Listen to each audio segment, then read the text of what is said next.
আসসালামু আলাইকুম বন্ধুরা, ভিডিওটা তো অন করতে পারি না, শেষ দিতে পারি নাই, কারণ মোবাইলের সমস্যা তো বেশি। ভিডিও থাকলে পরে গ্যালারিতে এই মোবাইল অটোমেটিক বন্ধ হ্যাং মেরা জায়গা, তো মোবাইলটাও বাদ গেছে গা, কিনবো কইরা কিনতে পারতেছি না। তো যাই হোক, একসময় কিনে নেবো, দোয়া করো। তো ওই ভিডিওটা মানে একটু বড় হয়ে গেছে, তারপরে কথা শেষ করতে পারি নাই কোনো কিছু। তো এখন সবচেয়ে বড় কথা হইল একটু রান্নাবান্না ব্যস্ত থাকবো। কারেন্ট ছিল না, দুর্ভাগ্য, ভিডিও করতে নিয়েছি, কারেন্ট ছিল না, কারেন্ট গেছে গা। এদিক দিয়ে মোবাইল ওইখান দা 9 মিনিট না কয় মিনিট হয়ে অটোমেটিক অফ হয়ে গেছে। পরে ভিতরে গ্যালারিতে যে কতগুলো ভিডিও ডিলিট দিছি, দিয়া তারপরে আবার করতাম এই আর কি ভিডিওটা। তো এই অবস্থা আর কি। অ্যাকচুয়ালি ভিডিওটা করতে গেলে দিতে কাজ করতে পারি না, গুছিয়ে গেছে করতে হয়, সময় ব্যয় করতে হয়। তারপরে আমার তো হলো ওয়াইফাই নাই বাসায়, আমি ওয়াইফাই নিন, আমার ছেলে পড়াশোনা করে, তার ডিস্টার্ব হবো যদি পড়াশোনাতে ক্ষতি না হয়, এই জন্য অনেক টাকা আমার লস হয়। এই যে গতকালকে 900 টাকা মিনিট নিয়ে 1070 না কত টাকা জানে বসছি, ঠিক আছে, মিনিট না সরি, মানে টাকাই বসছি যাতে অল্প পয়সা কাটে, 1 মাসের মেয়াদে বসছি আর কি। আর এমবি বসছি 85,000, না জানি কত বললো উনি। তো মাসে আমার 1-1.5 টাকা জায়গায় এমবি মিনিটে। আর যদি এমনি ওয়াইফাই বিল দিতাম 520 টাকা, তাহলে আমার লাভ হইতো না। কিন্তু এই ছেলের পড়াশোনার জন্য সব দিক দিয়ে লস দিতে আসি। তো যাই হোক বন্ধুরা, তোমরা কিপটামি করো না, আমার ভিডিও লাইক করবা, শেয়ার করবা, কপি লিঙ্ক করবা, বন্ধু বান্ধবকে দিয়ে দিবা। আর আমার বেল আইকনে ক্লিক করে রাখবো যারা সাবস্ক্রাইবার করো, তো যাতে আমার ভিডিও ছাড়লে পাও। আর তোমাদের মতামত আমাকে জানাইবা, ভালো মন্দ, ঠিক আছে। একটা জিনিস জানাইলে বোঝা যা যে কোন কোয়ালিটি কীভাবে বা কোনটা করলে তোমরা পছন্দ হয়। তোমরা তো কেউ কিছু জানাও না, সমস্যাটা এখানে, আর আমিও বুঝতে পারি না, ঠিক আছে। তো যাই হোক, এখন এই যে বাজার থেকে আম আনছি, ওগুলোর সমুদ্রে আইছি। তো আম দিয়ে ভর্তা বানাবো, একটা আম দিয়া ওই যে ডাঁটার শাক দিয়ে পাক করবো। আমদা ডাঁটার শাক দিয়ে পাক করলে অনেক ভালো লাগে, চটকি চটকি লাগে। আর টমেটোগুলো মানুষে ফ্রিজে রাখছে, এবার অনেক টমেটো মানুষে ফ্রিজে ডিপে রাখে। তো আমার কিন্তু ফ্রিজও আছে একটা, ডিপও আছে একটা বড়, তোমরা দেখছো এই পরিষ্কার ভিডিওটা ছাড়ছি। তো আমি ইচ্ছা করলে মনামনি টমেটো রাখতে পারতাম, কিন্তু দরকার নাই, ফ্রিজে রাখলে চুষে যায়, তার পুষ্টি থাকে না, কোনো গুণাগুণ থাকে না, এই জন্য আর ফ্রিজে রাখছি না। নিত্য নতুন তাহলে তো সস্তায় দেখলাম ভালোই, 30 টাকা করে, 60 টাকা দানছি 2 কেজি।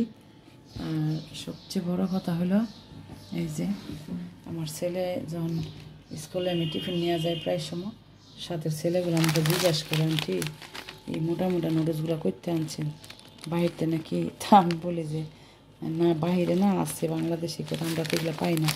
আসলে সবাই এই নুডলসগুলো চিনে না। আমি তোমাদেরকে বইলা দিই, নুডলসগুলো একটু বাহিরের মেকারোনা নুডলসের মতো মোটা। তো চাইনিজ রেস্টুরেন্ট বা চাইনিজরা যে খাদি খেটে মোটা মোটা নুডলসগুলো, তো প্রায় এরকম তো না, তারপর এরকমের মতোই হয়। তো নুডলসগুলো অনেক ভালো। আরেকটা আছে ডেকো, ওই প্যাকেটটার নাম ডেকো, এটা আরও বেশি মোটা, এটা হলো স্টারলিং। হ্যাঁ, তো এটাও তোমার ভালো, এই কোম্পানিটা ভালো। আমি প্রথম এর আগে একবার এনে খাইছি, তো এখনও আনছি।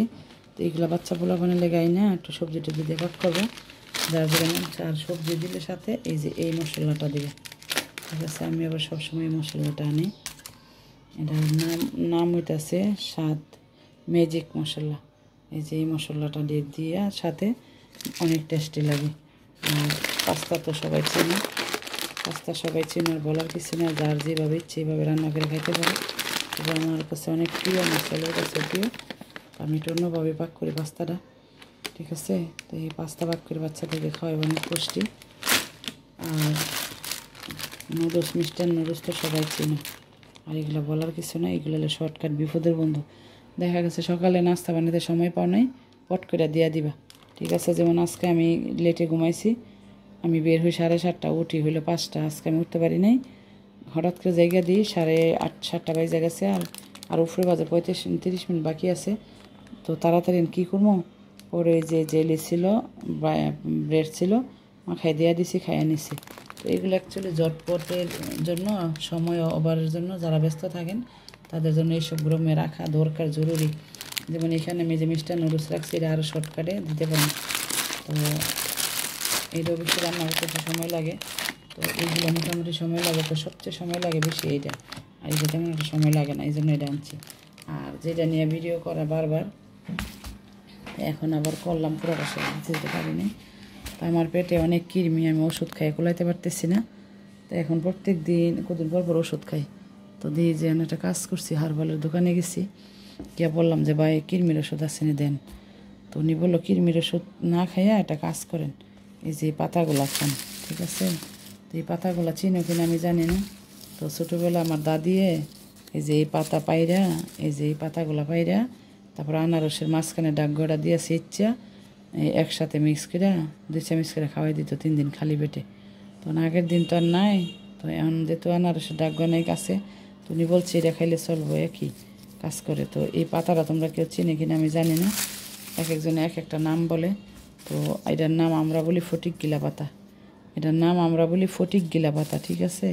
তো এই পাতাটা মোটামুটি সবার বাড়ির আঙ্গিনাতে আশেপাশে থাকে। তোমাদের পেটে যদি কারো কৃমি থাকে, আমি এই কালকা খাইছি, আজকে ভিজাইছি, সেই সালামো সেই রসটা বের করে খামো। তবে পাতাটা একটা হয়েছে তোমার রাখছে যেন, ওরা শুকাই গেছে গা, ওনার কাছ থেকে আমি আনছি, তো পাতাটা শুকাই গেছে গা, উনি আমাকে দিছে। তো এখন এই পাতাটা খাইলে কৃমি দূর হয়, আল্লাহ ভরসা, দেখা যাক। আমি একদিন খাইছি, তো আজকে আমি এটা খামো। তো তোমাদেরকে আমি বললাম, আর তোমরা সবাই আমার ফ্যামিলি, তোমরা আমার অনেক আপনজন, এই জন্য ভালো মন্দ তোমাদেরকে শেয়ার করি, যে এত টাকা খরচ না করে যদি নিজের হাতে বা গড়াইয়া যদি এই জিনিসটা খা, তো আমি বন্ধুদেরকে একটু দেখাই যে তো সবার বাড়িতে এগুলো আছে, গ্রামে যারা আছো, আর যারা শহর আছো তারা তো নাই। তারপর গ্রামে বেড়াতে গেলে এই সমস্যা হইলে এই পাতাগুলো সিঁচা খাইয়া নিও, ঠিক আছে। এই পাতাটা আমরা বলি ফটিক গিলা পাতা, কে কীভাবে বলে জানি না, তবে কৃমি পাতাটা অনেক উপকার, তোমরা খাইতে পারো, ঠিক আছে। তো যাই হোক, আমি দেখাই ভিজাই রাখছি যে এই যে বন্ধুরা, এই যে এই পাতা এটা ভিজাইছি, কারণ শুকায় গেছে, এই জন্য শুকায় না গেলে সাথে সাথে ভিজাই দিয়ে দিলে সার লইলে এই পাতাগুলো আমি চেয়েছি, রসগুলো বের করে খামো, ঠিক আছে। আর এই যে আম দিয়া, এই যে ডাঁটা শাক, এই ডাঁটা শাকটা বাক করবো, আমটা দিয়া ডাঁটা শাকটা বাক করবো, চটকি চটকি লাগবো, অনেক স্বাদ লাগবো। আর এই যে দুধ করবো, এই যে দই পাত মতো, দইয়ের জন্য।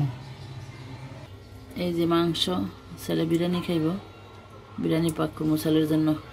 তো ঠিক আছে বন্ধুরা, ভালো থাকবা, সুস্থ থাকবো। আমি একটু আজকে অনেক ব্যস্ত, ঠিক আছে।